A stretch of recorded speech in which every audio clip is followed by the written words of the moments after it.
Hello, my name is Dylan Powell, and my presentation is on using environmental DNA, eDNA, to detect endangered snuffbox.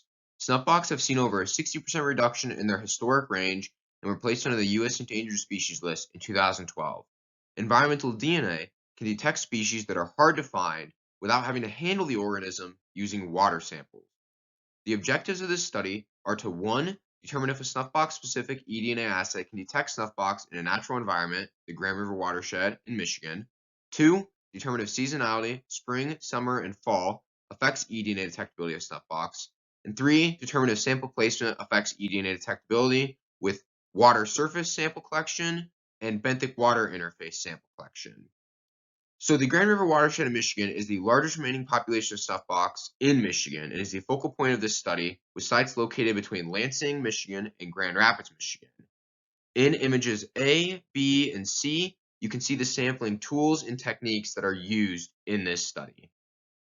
Sampling will take place in October of 2020, April of 2021, and August of 2021, and you can see in the site map up here at the top that sites are in between Grand Rapids on the left and Grand Ledge, a suburb of Lansing, on the right. Sites in blue are locations where the status of snuffbox is either unknown or they are absent, and sites in red are locations where snuffbox are currently known to be present.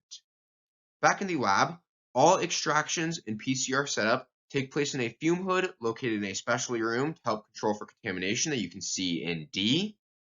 After PCR setup is done, amplifications are done on an ABI 7500 real-time PCR machine. This is used because real-time PCR allows for detection of low-copy DNA likely to be found in environmental samples. Moving on to expected results, we expect to see a difference in eDNA detection rate between seasons, with summer being the highest due to more mussel activity around that time. And differences in detection rate between seasons have been observed in mussels before, and you can see this in Figure 2 from Wacker et al. 2019. We also expect to see a higher concentration in the benthic water interface samples because mussels occupy the sediment, so it's likely that this could contribute to increased concentration in the immediate water vicinity near these sediments. So some future directions for this project are to continue extractions and amplifications started in spring of 2021, sample sites in spring and summer of 2021, create a map of potential snuffbox occupancy in the Grand River watershed based off of eDNA detections, determine what sampling time and depth is most efficient for detecting snuffbox, and plan traditional mussel surveys at any sites having positive detections of snuffbox that have not had prior confirmed snuffbox. Thank you.